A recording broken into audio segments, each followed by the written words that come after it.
राज्य सरकारने गोमातेला राज्यमातेचा दर्जा तर दिला, परंतु त्याच राज्यमातेची सुरक्षा करायला कुठेतरी असमर्थ ठरत आहे का, असा प्रश्न समाज माध्यमातून उपस्थित केला जात आहे। आज सकाळी 8च्या दरम्यान पुणे मुंबई हायवेवरती गोमांस जप्त करण्यात आलं।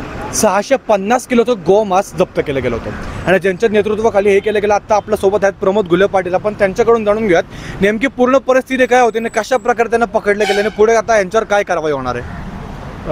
काल रात्री 3:30च्या दरम्यान मला फोन आला की बारामतीवरनं गाडी गोमाची मुंबईच्या दिशेने निघालेली आहे। त्याच्यानंतर माझे सहकार्याने रात्री ती बातमी कळल्याच्यानंतरनं तो त्या पद्धतीने ट्रॅप बारामती निर्यापासनं तो ट्रॅप लावल्याच्या नंतरनं आज सकाळी 8 वाजता गाडी आपण हिंजवडीच्या तिथं JSPM कॉलेजच्या त्या ठिकाणी ही गाडी पकडल्याच्या नंतर मग ते गेल्या 1 वर्षापूर्वी जी गाडी मी मिरजमधली पकडली होती त्याच कनेक्शनातली ही गाडी होती। ती गाडी पकडल्याच्या त्यात 650 किलो टन म्हणजे 650 किलो हा माल सापडला। हा इथनं सौद्याला माल जाणार होता। आज संध्याकाळी मुंबईवरनं सौद्याला माल जाणार होता।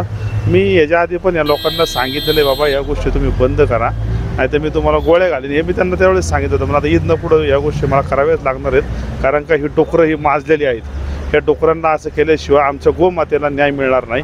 गोमाता ही आमच्या आई सामान आहे आणि ही डुकरं ह्या आमच्या गोमातेचा व्यवसाय करतात। इथनं पुढं यांना मी या गोष्टीला सुट्टी देणार नाही। ज्या अजितदादा पवारांच्या बारामतीमध्ये ह्या गोष्टी गोमातेच्या होत्यात, अजितदादा ते महाराष्ट्राचे उपमुख्यमंत्री आहेत ना, आणि ते सरकारमध्ये आहेत ना अजितदादा।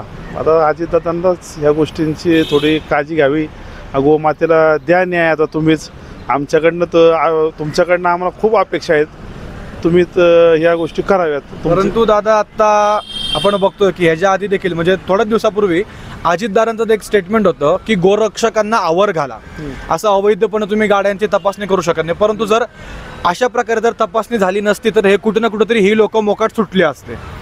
या गोष्टीवरती काय म्हणायचं तुम्हाला? अजितदादांना आता अजितदादांनी बोलण्यासारखा एवढा मी मोठा व्यक्ती नाही आहे, पण अजितदादांना गोमातेचं काय प्रेम कळणार? देवेंद्र फडणवीस साहेबांनी त्यांना सांगा गोमातेचं प्रेम काय आहे, मला हेच म्हणायचे। सकाळी मुंबईच्या दिशेला निघालेले हे दोघं जण म्हणजेच आफताब पठाण आणि अर्शद काझी या दोघांना आज हिंजवडी पोलीस स्टेशनमध्ये अटक करण्यात आली आहे, कारण की हे लोक गोमांसाची तस्करी करत होते आणि आज सकाळी 8च्या दरम्यान त्यांना पुणे मुंबई महामार्गावरती पकडण्यात आलं होतं। या गोष्टीचा पाठपुरावा घेत आता त्यांना हिंजवडी पोलीस ठाण्यात देखील आणले गेलं आहे। त्यांच्यावरती गुन्हे देखील आता नोंदवले जातील आणि आता पुढे या गोष्टीची सखोल कारवाई देखील करण्यात येणार आहे।